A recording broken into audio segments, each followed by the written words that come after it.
بسم اللہ الرحمن الرحیم نحمده ونصلی ونسلم علی رسوله الکریم اما بعد اللهم صل علی سیدنا و مولانا محمد وعلى آل سیدنا و مولانا محمد وبارک وسلم ثم صل علیہ۔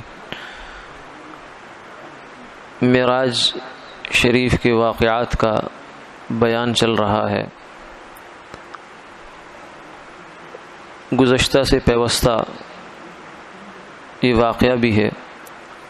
فرمایا کہ پھر ایک وادی پر گزر ہوا اور وہاں ایک پاکیزہ خنک ہوا اور مشک کی خوشبو آئی اور ایک آواز سنی۔ آپ صلی اللہ علیہ وسلم نے پوچھا کہ جبریل یہ کیا ہے؟ جبریل علیہ السلام نے عرض کیا کہ یہ جنت کی آواز ہے، کہتی ہے کہ اے رب، جو مجھ سے وعدہ کیا ہے مجھ کو دیجیے، کیونکہ میرے بالا خانے اور استبرق اور حریر اور سندس، یہ مختلف وہاں کے لباس جنت کے، ان کے نام ہیں، اور عبقری اور موتی اور مونگے اور چاندی اور سونا اور گلاس اور تشتریاں اور دستہ دار کوزے اور مرکب اور شہد اور پانی اور دودھ اور شراب بہت کثرت کو پہنچ گئے۔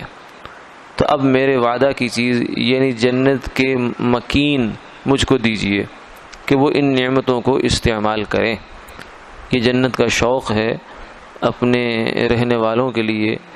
ہمارا بھی یہ دستور ہے کہ جب دسترخوان لگ جاتا ہے، کھانا تیار ہو جاتا ہے، تو پھر اس چیز کی فکر اور بے قراری ہو جاتی ہے کہ مہمان کیوں نہیں آ رہے، مہمان جلدی آ جائیں تاکہ بر وقت آ کر اس چیز کو استعمال کریں اور پورا اس کھانے کا، اس نعمت کا لطف اٹھائیں۔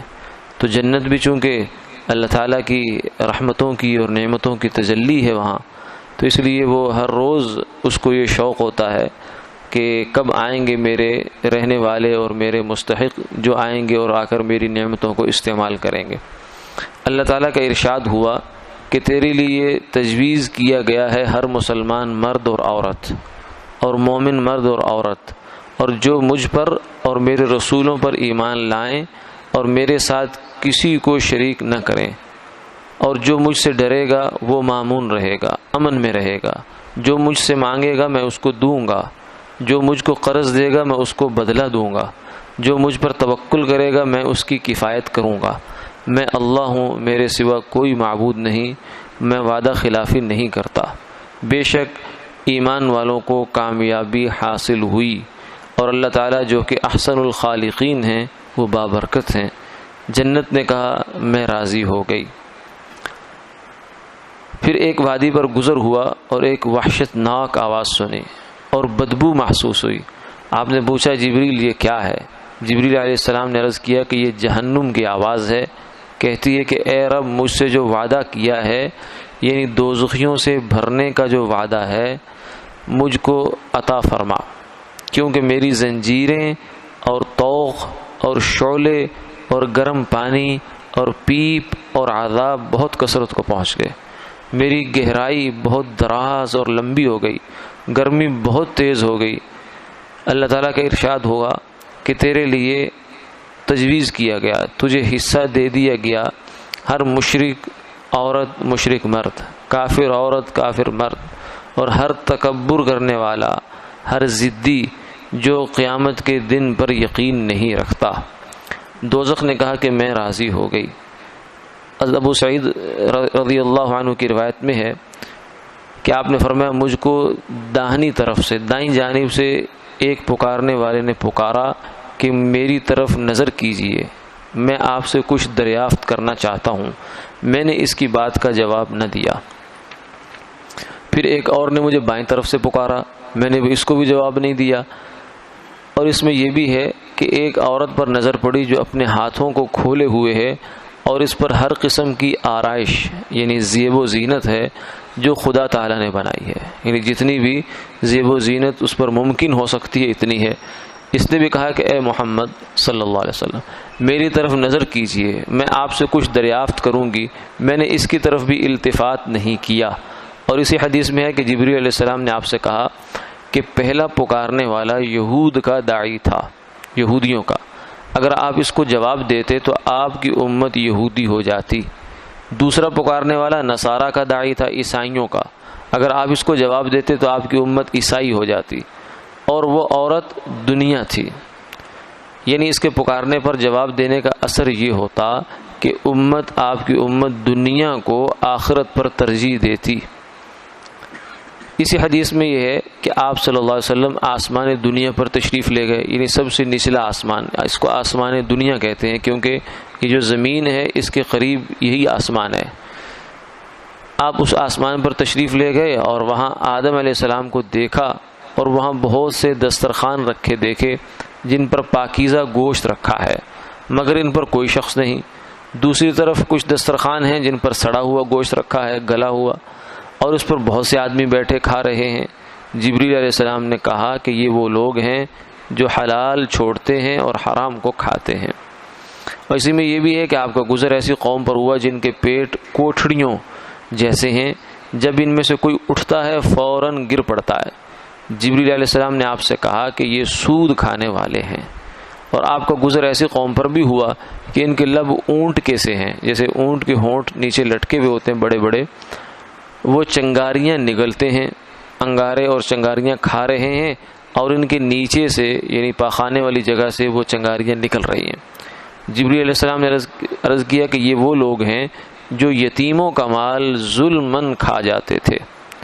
اور آپ کا گزر ایسی عورتوں پر ہوا کہ پستانوں سے بندھی ہوئی لٹک رہی ہیں، اور یہ عورتیں زنا کرنے والیاں تھیں۔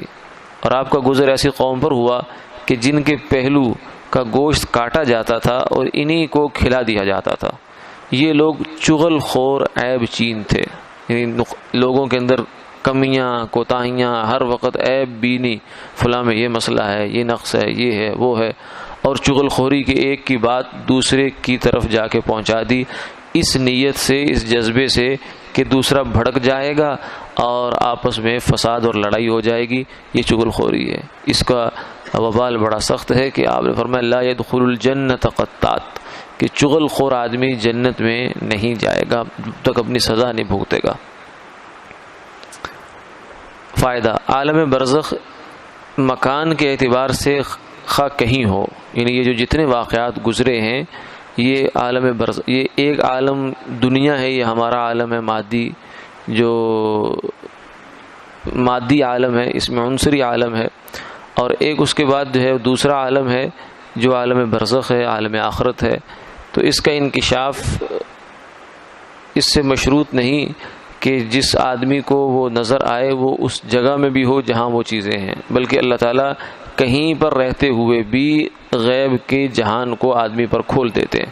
جیسے آپ صلی اللہ علیہ وسلم ایک دفعہ نماز کسوف یا خسوف کی نماز پڑھ رہے تھے، تو آپ نے فرمایا کہ میرے سامنے جنت اور جہنم بالکل ایسے قریب آئی جیسے یہ دیوار ہے سامنے، اور میں نے چاہا بھی کہ جنت کا ایک خوشہ انگور کا توڑ دوں، اور میں اگر توڑ لیتا تو تم کھاتے رہتے، ختم نہ ہوتا تم سے۔ تو یہ عالم برزخ آپ صلی اللہ علیہ وسلم پر منکشف ہو گیا، غیب کا جہان کھل گیا۔ اور یہ بھی احتمال ہے کہ یہ احوال ان صورتوں کے نظر آئے ہوں جو آدم علیہ السلام کے یسار میں تھی، جن کا ذکر واقعہ دہم میں آوے گا۔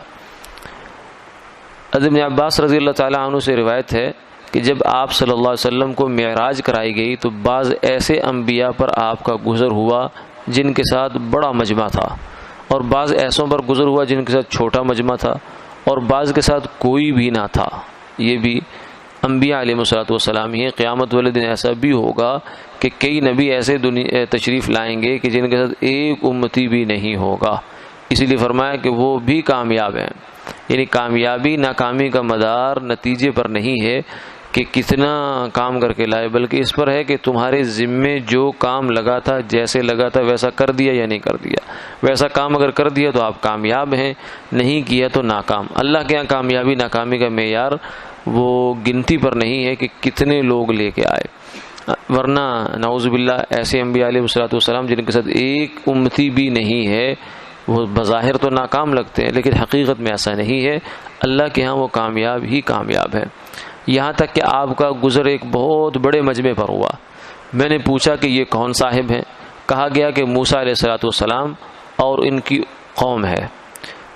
لیکن اپنا سر اوپر اٹھائیے اور دیکھیے، سو دیکھتا ہوں کہ اتنا عظیم الشان مجمع ہے کہ سب آفاق کو، یعنی زمین کے جو کنارے ہیں وہ سب اس کے گھیر رکھا ہے، اور کہا گیا کہ یہ آپ کی امت ہے، اور ان کے علاوہ آپ کی امت میں سے 70,000 اور ہیں۔ 70,000 کا لفظ یہاں یا روایات میں جہاں کہیں بھی آتا ہے تو اس سے خاص عدد یا فگر مراد نہیں ہوتا، بلکہ اس سے مراد بڑی تعداد ہوتی ہے، کثرت مراد ہوتی ہے۔ یہ ہر زبان کے کچھ محاورے ہوتے ہیں جن میں وہ لفظ بولا جاتا ہے مگر تعداد مراد نہیں ہوتی۔ جیسے آدمی کہتے ہیں کہ مجھے 100 کام ہے، میں 100 عذر کر سکتا ہے فلاں بندہ، تو 100 سے مراد 100 ہی نہیں ہوتا کہ جس سے آگے 101 نہ ہو یا 99 نہ ہو، بلکہ اس سے مراد ہے بہت سارا۔ تو 70,000 کا لفظ یا 70 کا لفظ بعض روایات میں آتا ہے ثواب اجر کے حوالے سے بھی، تو اس کا مطلب یہ ہوتا ہے کہ بہت زیادہ بڑی تعداد اور بھی ہے جو جنت میں بے حساب داخل ہوں گے۔ اللہ تعالی ہم سب کو بھی انہی لوگوں میں سے شامل فرمائے کہ جن کا حساب کتاب نہیں ہوگا، بغیر حساب کے جنت میں جائے، کیونکہ آپ نے فرمایا من حوسب عذب من نوقش عذب، کہ جس کو حساب کتاب کے لیے روک لیا گیا بس اس کی خیر، اللہ ہی خیر فرمائے تو خیر ہوگی، ورنہ وہ پھنس سکتا ہے۔ تو اس لیے اللہ سے جب بھی مانگیں حساب کتاب کے بغیر جنت میں داخلہ مانگیں۔ فرمایا کہ یہ لوگ بغیر حساب کے جنت میں داخل ہوں گے۔ آپ نے فرمایا کہ یہ وہ لوگ ہیں جو داغ نہیں لگاتے، یعنی بعض بیماریوں کو کا علاج اس طریقے سے تجویز کیا جائے جسم کو داغا جاتا تھا، تو آپ نے فرمایا کہ یہ وہ لوگ ہیں جو یہ نہیں کرتے، اور جھاڑ پھونک نہیں کرتے، اور بدشگونی نہیں لیتے، اور اپنے رب پر توکل کرتے ہیں۔ بدشگونی تو یہ ہے کہ جیسے ہندوؤں کے ہاں ہوتا ہے، چلے ہیں گھر سے باہر نکلے، کسی سفر کے لیے جا رہے ہیں، سامنے سے بلی نے راستہ کاٹ لیا، یعنی گزر گئی، کراس کر گئی راستے کو، تو وہ کہتے ہیں کہ یہ تو اچھی علامت نہیں ہے، اس کا مطلب ہے کہ یہ سفر ہمارے لیے اچھا نہیں رہے گا، لہذا اس سفر کو کینسل کر کے واپس آ جاؤ۔ اور اس طرح کی بہت سی جو ہے بدشگونیاں معاشرے میں رائج ہیں، تو اس سے منع فرمایا گیا۔ فرمایا کہ یہ جاہلیت کی رسم ہے اور یہ مشرکوں والے کام ہیں، اس سے بچنا چاہیے۔ تیسری چیز جو اس میں فرمائی ہے وہ جھاڑ پھونک۔ جھاڑ پھونک میں اندر دم بھی شامل ہے، تعویذ بھی شامل ہے۔ تو اس کا حکم یہ ہے شریعت میں کہ جو ناجائز تعویذ ہو، ناجائز کلمات ہوں، یعنی کفر یا شرک کے کلمات ہوں، غلط قسم کے کلمات ہوں جن کے ذریعے سے دم کیا جائے، یا تعویذ کے اندر بھی وہ لکھے جائیں، وہ تو ناجائز ہے، وہ شرکیاں ہیں، انہی سے یہاں منع کیا گیا۔ اور اگر جائز کلمات ہوں، جائز مقصد کے لیے استعمال کیا جائے، مقصد بھی جائز ہونا چاہیے تعویذ کا، اور کلمات بھی جائز ہونے چاہیے، اور دینے والا بھی نیک آدمی ہو، تو پھر تعویذ جائز ہے۔ غلط مقصد کے لیے استعمال کرنا جائز نہیں ہے، جیسے کسی غیر عورت کو اپنی جانب متوجہ کرنے کے لیے تعویذ لینا، یا اپنے جو جائز خامد ہے اس کے دل اس سے جدائی حاصل کرنے کے لیے تعویذ لینا، یا اور اس طرح کے مقاصد، غلط مقاصد ہو سکتے ہیں جن کے لیے کوئی تعویذ وغیرہ لینا یا دینا یہ درست نہیں ہے، ناجائز ہے، نافرمانی ہے، گناہ ہے، اللہ تعالیٰ کے دربار میں اس کا وبال ہے۔ لیکن اگر جائز مقصد ہو تو اس کے لیے جائز ہے۔ حضرت عبداللہ بن عمر بن عاص رضی اللہ تعالیٰ عنہ فرماتے ہیں کہ آپ صلی اللہ علیہ وسلم ہمیں ایک دعا بڑے اہتمام سے سکھایا کرتے تھے۔ اس میں سے وہ دعا بڑے لوگ تو خود یاد کر لیتے تھے زبانی، لیکن جو ہمارے بچے ہوتے تھے ان کے گلے میں یا کسی بھی یا بازو پر ہم اس کو لکھ کر باندھ دیا کرتے تھے۔ تو یہ تعویذ کا ثبوت آپ صلی اللہ علیہ وسلم کے زمانے سے بھی ہے۔